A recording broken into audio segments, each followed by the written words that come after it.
Good afternoon. I guess it's almost morning, borderline afternoon of Thursday, July 20th, year 2023. Here with the Hello Hello show. My name is Haim Mizrahi, continuing with the tradition of public access and the tradition of the Hello Hello show. It's been on the air since 1980. Of course, not to fail to mention the contribution by Fraser Dougherty, the founder of LTV. As we know it now, and established in the late 70s, early 80s. And of course, his partner, Francis Ann. So, not to fail to mention, of course, their contributions and, of course, your contributions out there to make it your business to enhance and fortify the concept of public access, as it should be the case every day, all the time, and so much more. I felt that the reiteration. Actually, I love this word. And let's see if I can just answer.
Okay, that's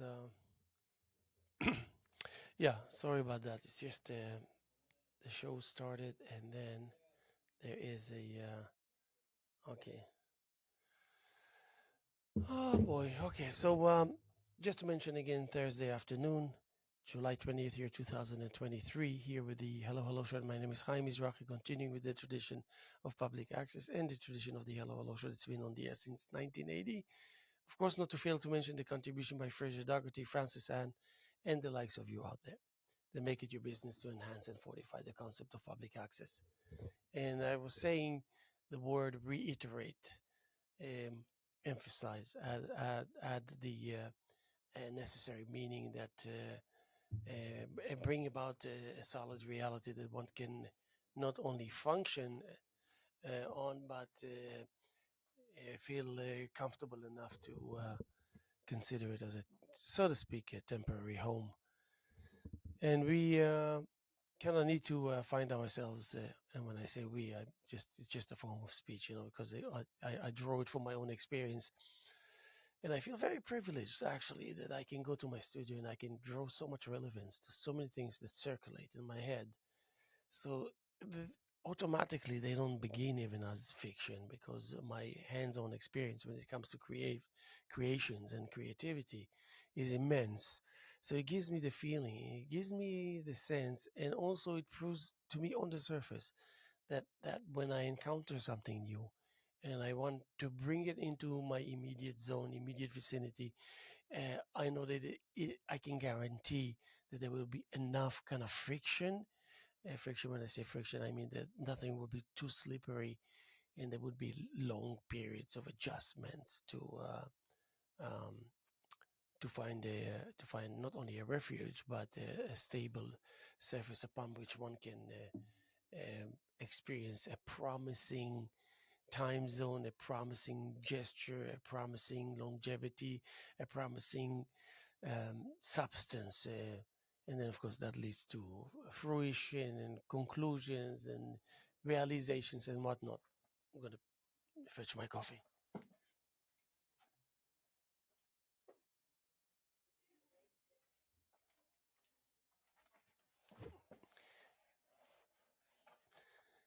And I know it all too well how important it is to have those first early stages of any encounter, any involvement, um, to give us again to give us the friction, so we can kind of, it's almost like some kind of a temporary glue that keeps us in place when we need to uh, make some emotional and spiritual realizations and make them ours and own them, and then also just gonna find a comfortable avenue that we can travel on without anticipation that something terrible is going to happen and slow us down or bring us to a halt, an artificial halt, a premature halt, you know. So I kind of figure that the um, an experience uh, can count for a lot when it comes to how you uh, benefit. You know, I always consider it as kind of my savings account type of thing. You don't have a lot of money, but you have something. You don't have a lot of money. It doesn't give you like a freedom that is unlimited or anything close to that. But you have something that can really free you from shackles that are minor ones, but really allow you to arrive at least somewhat on time, and the departure somewhat on time. You know, you won't argue with reality if you were going to be a little late here or there. But when it comes to painting, like for example, the other day I come to my canvas. I have the idea. Of course, I have the idea because I created the idea.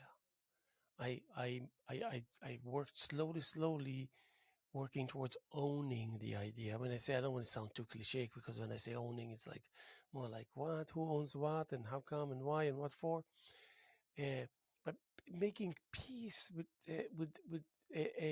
something that, if it all has any aspirations or any probability of a,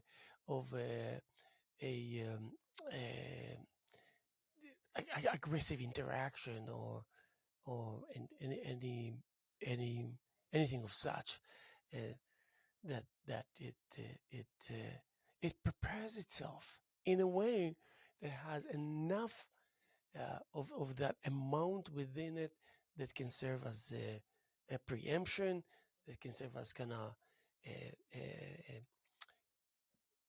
uh, and deleting those early potentials that are not only slowdowns but like a death blow to. So you have that. You, of course you have that, because the canvas is already there on the easel, on the floor. It doesn't matter, and it's there, and there's no discussion about who's waiting for who. There's no discussion of the being intimidated. There's no discussion of any kind of intimidation, not by the canvas to you, because it's blank and it's staring you in the face, and you don't feel necessarily so inspired and ready and willing uh, all the time. On the contrary, very rarely that you feel that you can just approach and implement them. And the canvas knows it, and there is a dialogue and a monologue, and it's just dwelling and dwelling and pulling and stalling and stalling. That's why at the end of the day, you should not be surprised if you were to find out that you haven't been creating much, spending much time in that zone where you're supposed to create and able to create and need to create, and then you realize that you're not.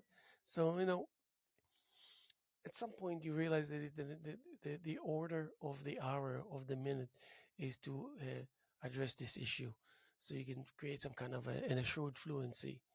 And that goes to life, that goes to decisions of life, that goes to decision of your friendship, of your household, of your raising your kids, of you dealing with your bosses or your employees, of dealing with life, of dealing with strangers, dealing with the world, dealing with the realities that outside of your zone of comfort.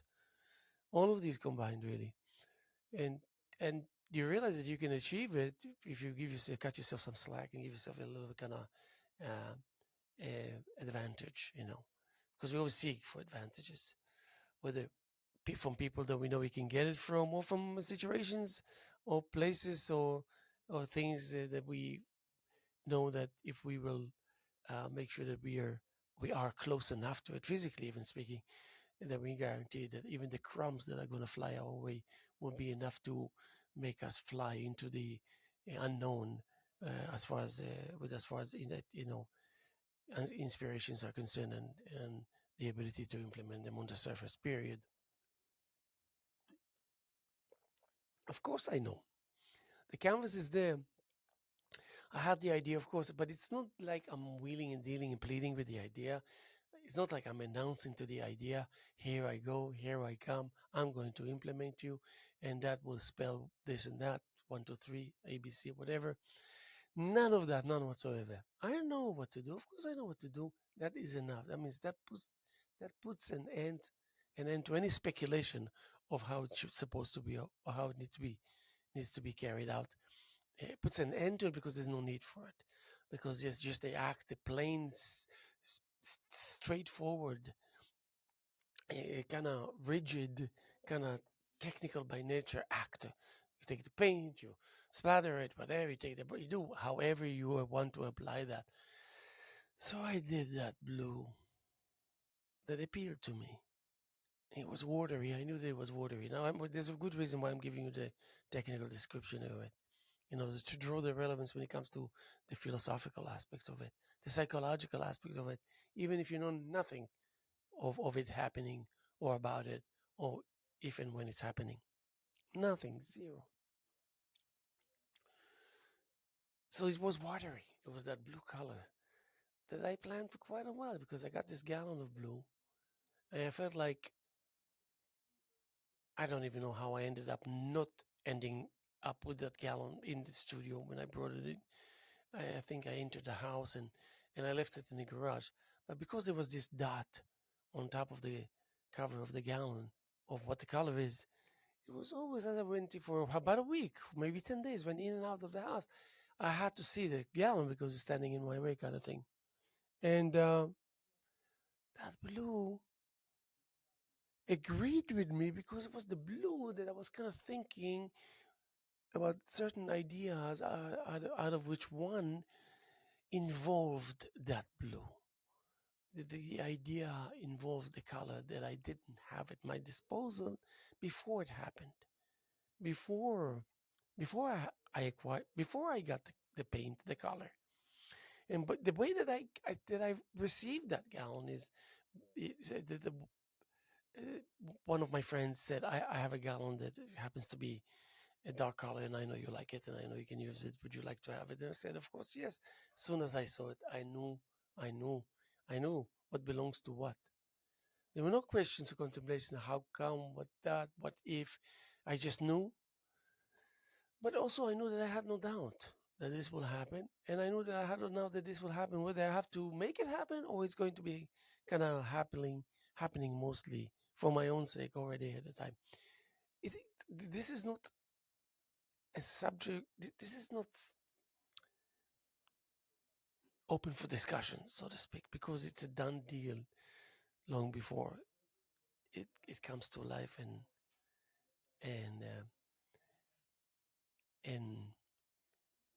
shows the face with features, early features that, but they're enough to give you an indication whether you're on the right direction or not. Very important. So that blue, that canvas on the floor, that idea, and the moment. It's not like I needed to be inspired. I just needed to really have the moment technically. I went down to my studio and it was like I had to grab something. I saw the blue, the canvas is there. I said, it's time. I didn't even say it's time. It was time. Opened the gown, did what I did, made some manipulations, left it for 48 hours. Only 20 to 25% of it dried, coming from the edges towards the center. You could see it. And it wasn't that on the edges you had less paint day for it dried first and faster. It was just the nature of the beast.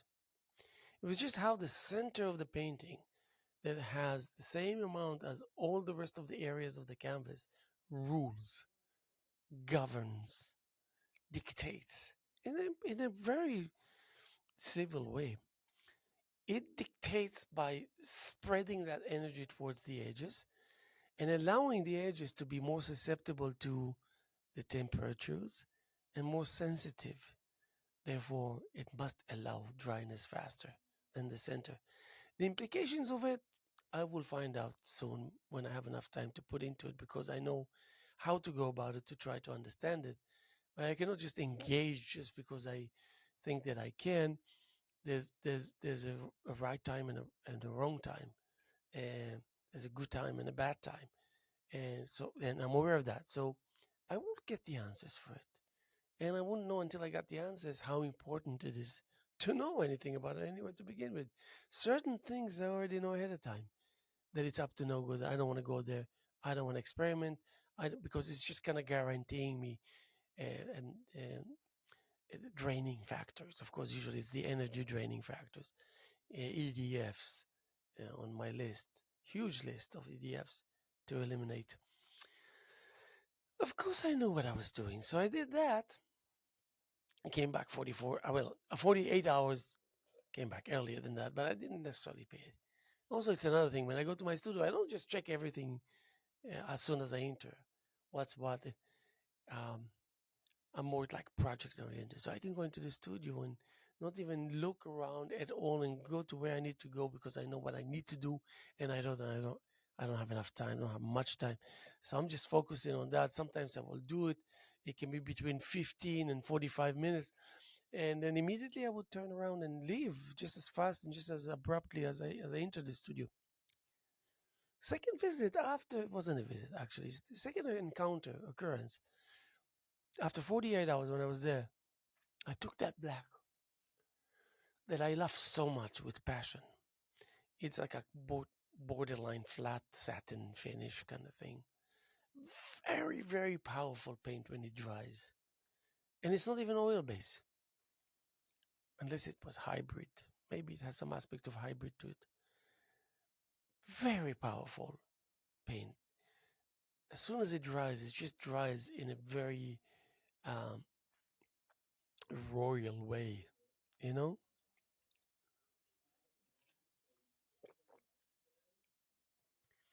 Very royal way. Very thuggish way.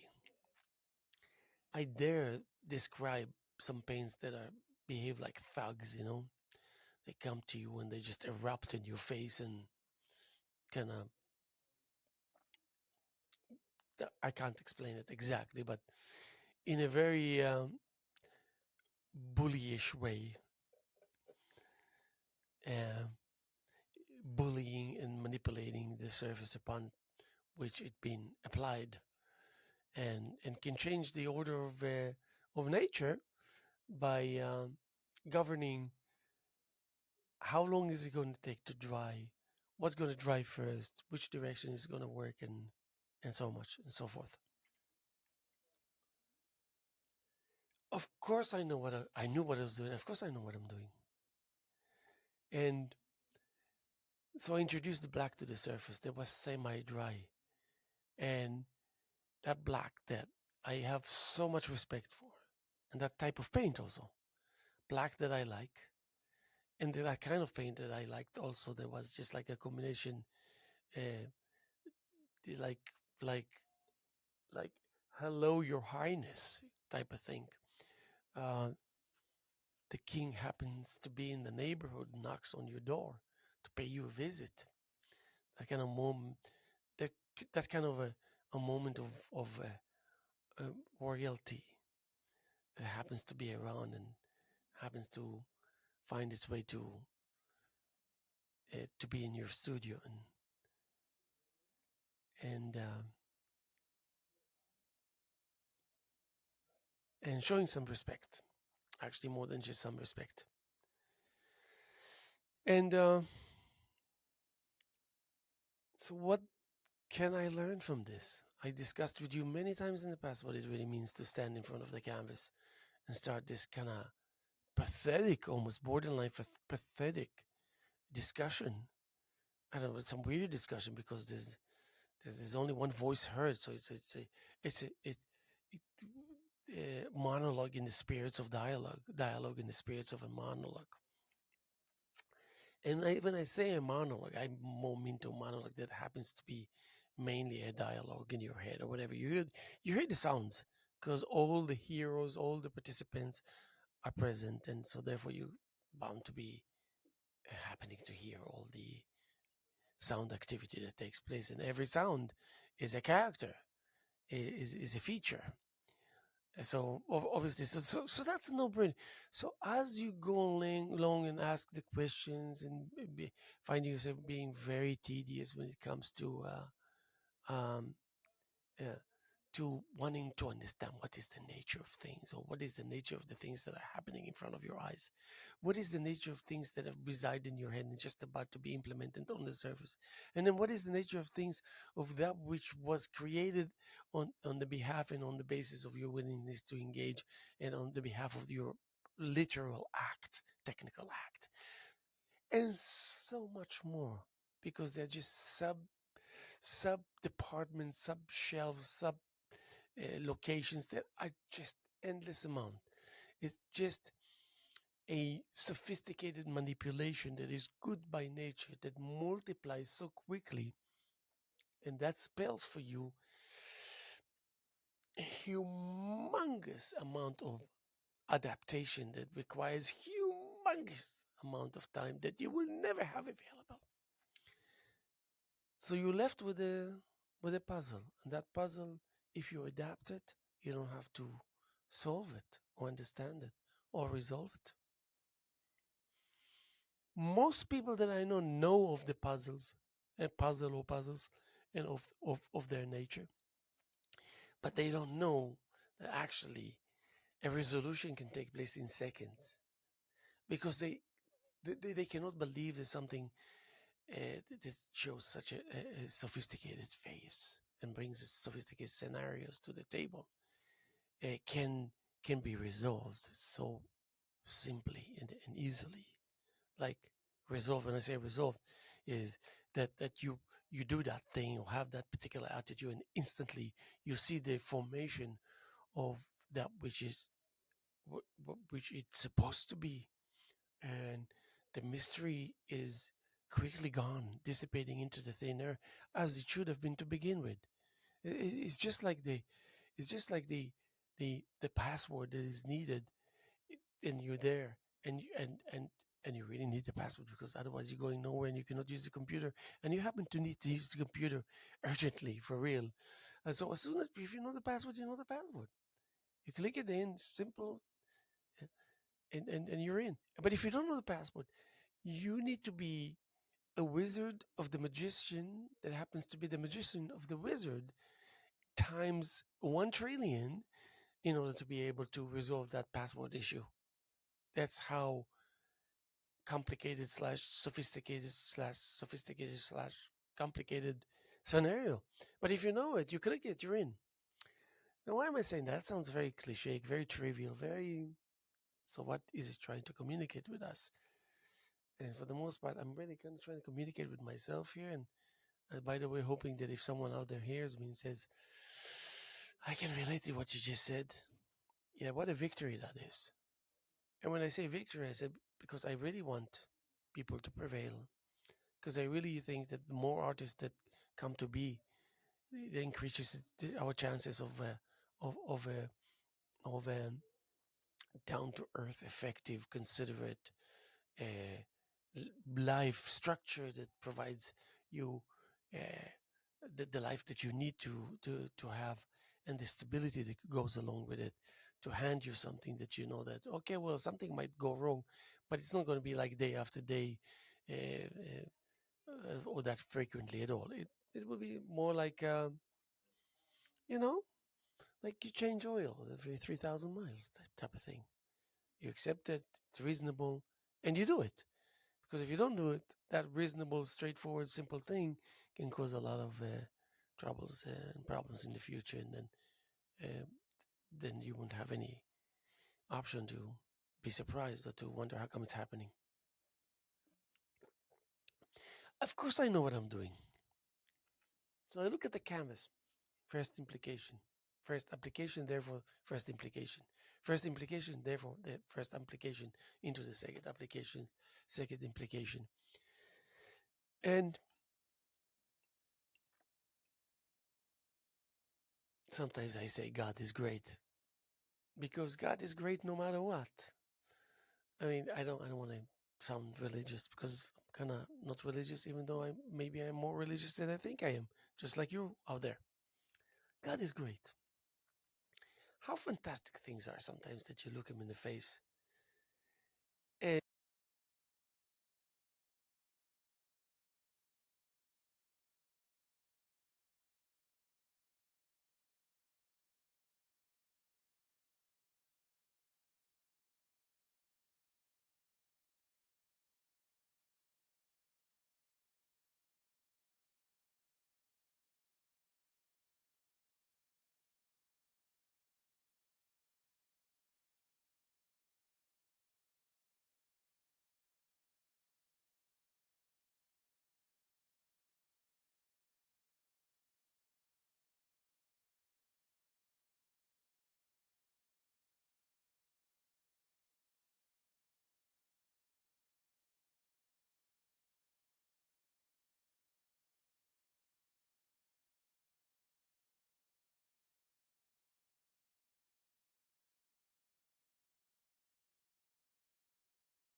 knowledge should.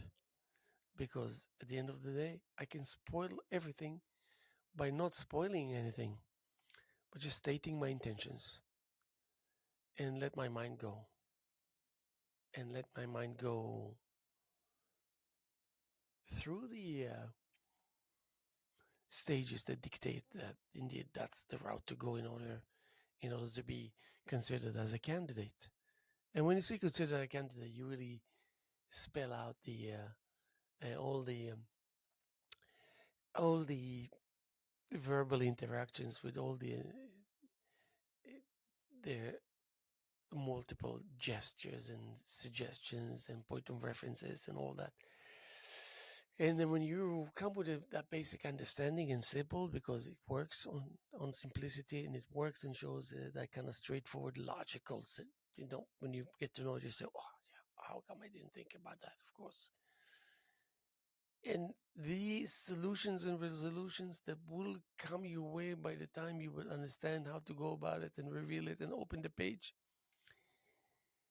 is responsible for revealing a complex reality, the reality that is much needed for you, as imperative for you to embark, to initiate, to start, to, you know, uh, uh, to make any of that simple or complicated or complex uh, happen or make itself available and all this. You have to be right on so many levels. You have to prevail on so many uh, um, stages. You have to show multiple skills, and you have to be ready to um, exhibit those skills live when it's needed. Because not because they're just people want to test you, because people want to see you fail and they want to kind of overwhelm you with their demands. That's because it's just this is the way to qualify. And what qualification for what? To be left alone.